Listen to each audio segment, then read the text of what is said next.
Good morning, Reptilians. Welcome and welcome back to the channel. I'm Elle, and this is Elle's Reptiles. This week, we are going to be doing a video that I've actually done a very similar one on previously for bearded dragons, and that is talking all about common health issues that could arise with a leopard gecko. Sometimes things happen and unexpected things happen. It's always good to be prepared for the what-ifs with any pet that you may have. Just a heads up, this is a video about health problems in leopard geckos, meaning that there will probably be graphic images of sick animals in this video, just for the sole purpose of demonstrating to you what certain illnesses look like. Just wanted to throw that out there. I know some people don't want to see that, they can't handle that, and that's perfectly okay. Before we get started, this video is sponsored by I Heart Geckos, so make sure to stay until the end of the video to find out all about this awesome company. Let's get started.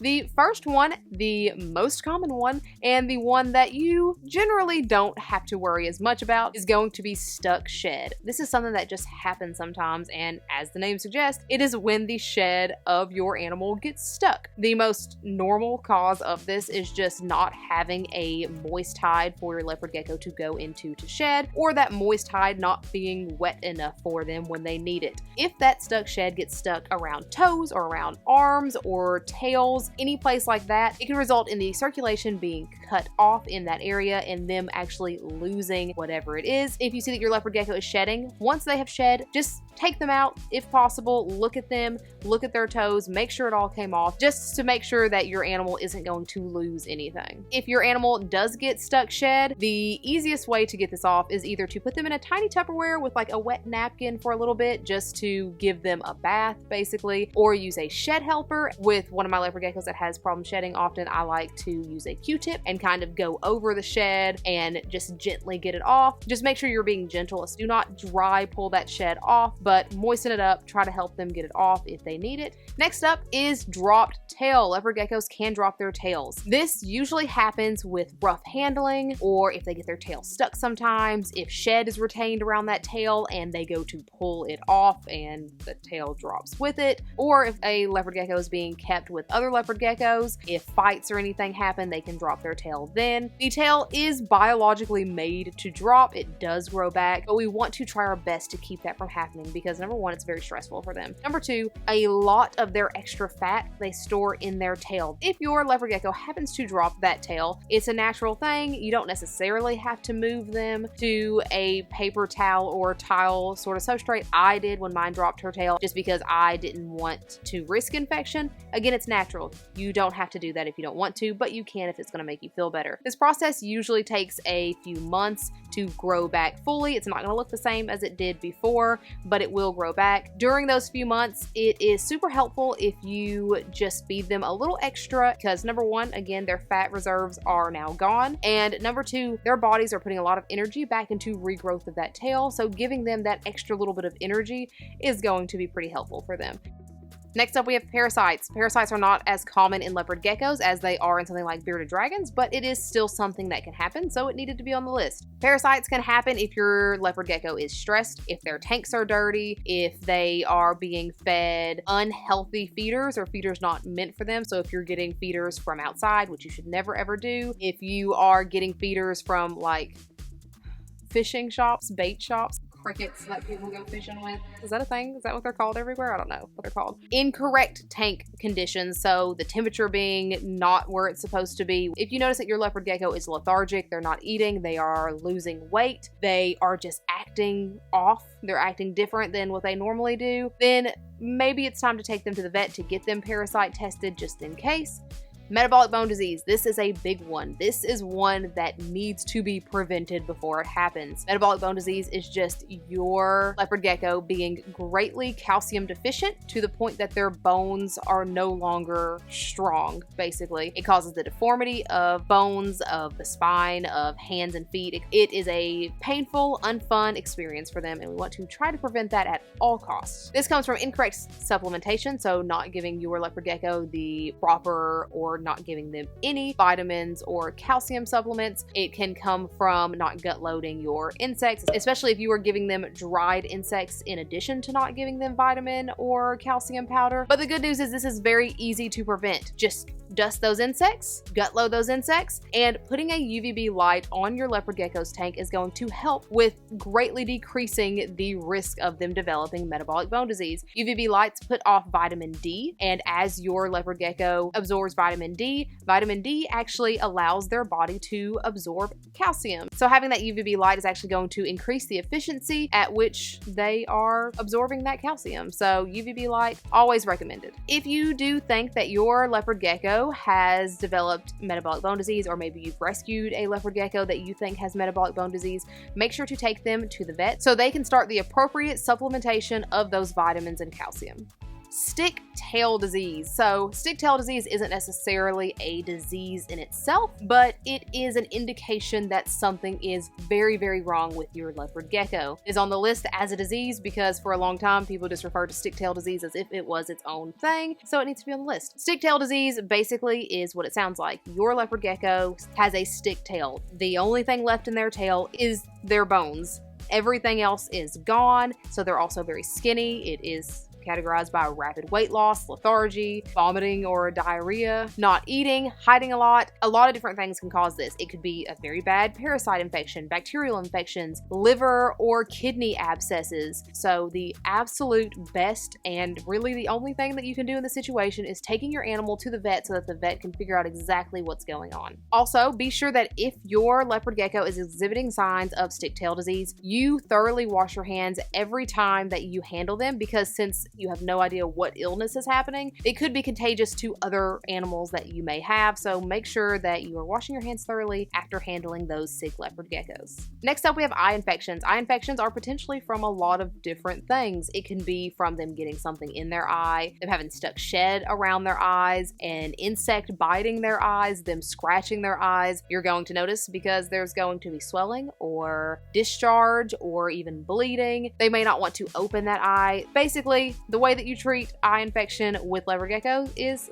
again, take them to the vet, and that vet will prescribe reptile eye wash and sometimes antibiotic eye drops just to help with that infection. Eye infections are serious in reptiles just like any other infection because untreated infections can spread to different parts of the body and become much worse. Impaction. Impaction is one that gets talked about nonstop in the reptile community, whether we're talking about leopard geckos or bearded dragons or whatever. Impaction is serious. It is just the inability for them to use the bathroom. That inability leads to the waste actually hardening in their stomachs, and eventually, if that keeps going and they keep eating, their bowels can actually burst and it becomes fatal. This is a very serious condition that often requires surgical intervention. The number one cause of impaction is incorrect tank conditions. If your heat isn't correct in that tank, that animal cannot properly digest their food. It also can be due to dehydration. If they are not drinking the proper amount of water, they can't digest that food correctly. It can be due to the constant ingestion of calcium sand. If they are ingesting a bunch of calcium sand, that's going to mess up the acidity of their stomach fluids, which is going to make it harder for them to digest food. Incorrect food size. You should not be feeding a baby leopard gecko large crickets. Also, if your leopard gecko just is sick, that means their immune system and everything is down already. Then any mixture of these other things, if they are still eating, it could lead to impaction.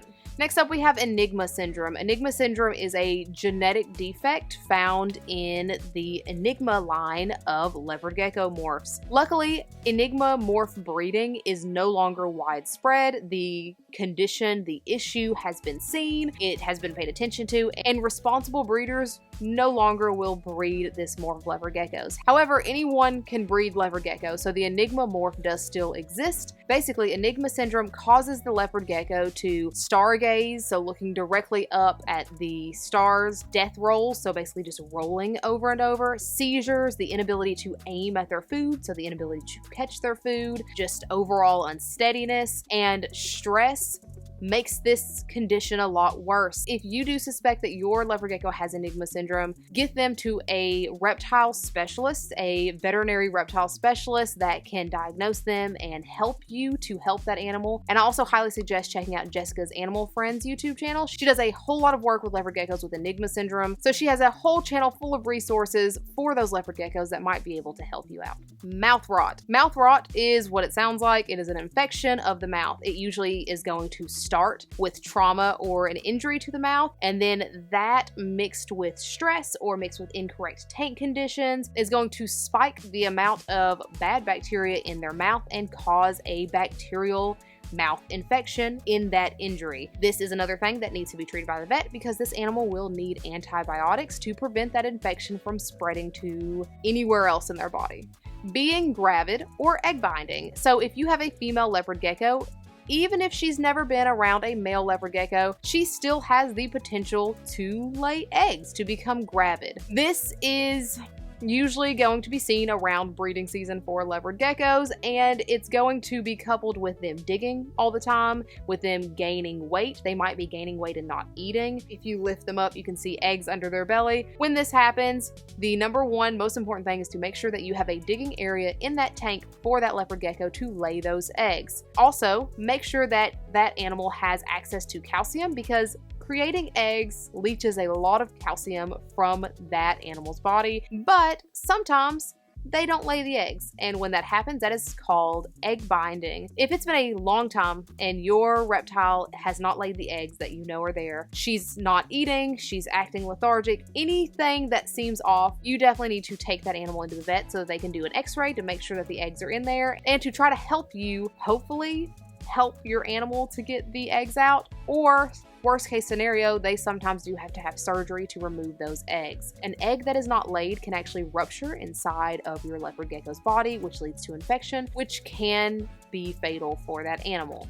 Respiratory infections. Respiratory infections are usually caused by, again, incorrect tank conditions. It is very important to make sure the tank conditions for your leopard gecko are correct. Respiratory infections come from the temperature being too low and or the humidity being too high for too long of an amount of time, and it leads to respiratory infections. The symptoms of respiratory infections are going to be breathing with their mouth open, discharge from the nose or from the mouth, or wet bubbles coming out of their mouths, just generally being lethargic, not wanting to come out, not wanting to do things, not wanting to eat, weight loss. This is going to be another one that's going to require veterinary intervention so that they can be put on antibiotics or whatever treatment that vet thinks is best.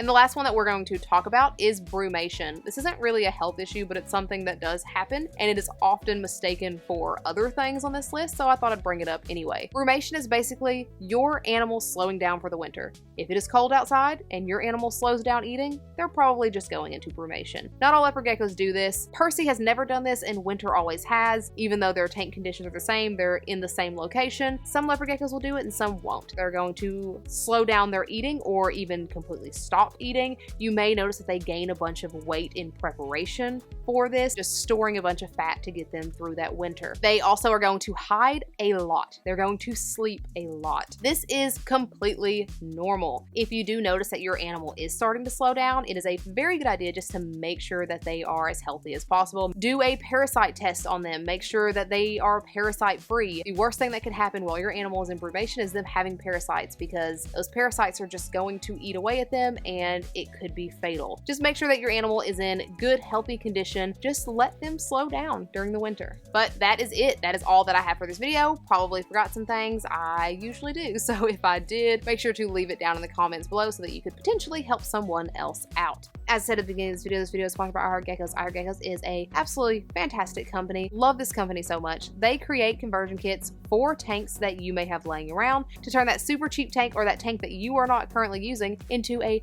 beautiful front opening tank for your animals. These tanks have lots of ventilation for your animals, and also if you're growing plants, ventilation is a very important thing in that tank. This tank is dirty. She made a mess last night, but all of these plants are grown in a tank with a conversion kit. If you do happen to order one of these, make sure to leave Elle's Reptiles in the How Did You Hear About Us box. That way they know that you guys are coming from these videos. Thank you so much to I Heart Geckos for continuing to sponsor these videos. As always, if you have not already, please feel free to follow me on my other social, like, subscribe, and hit that bell for notifications every single time I put out a new video, which is every Sunday and some Wednesdays. This week's Instagram shoutout is here, and this week's subscriber shoutout is here. Thank you guys both so much for commenting and following and subscribing and liking and sharing, and I think that's all the things. Thank you guys both so much for all of that. You are the bee's knees. Thank you so much for watching, and I hope you have a fantastic day. Bye. Stuck. This can happen for the most when that tail is dropped. You also need to, you also could potentially so basically just avoid doing any of that. If you notice that your bearded, dang it, I don't know how many times I'm going to accidentally say bearded dragon when I mean leopard gecko in this video. So having that vitamin, so having that UVB light is actually going to, but that's it. Actually, is it going? Volume? That's going to mess up the acidity of their stomach fluids. That's going to, luckily the Enigma morph isn't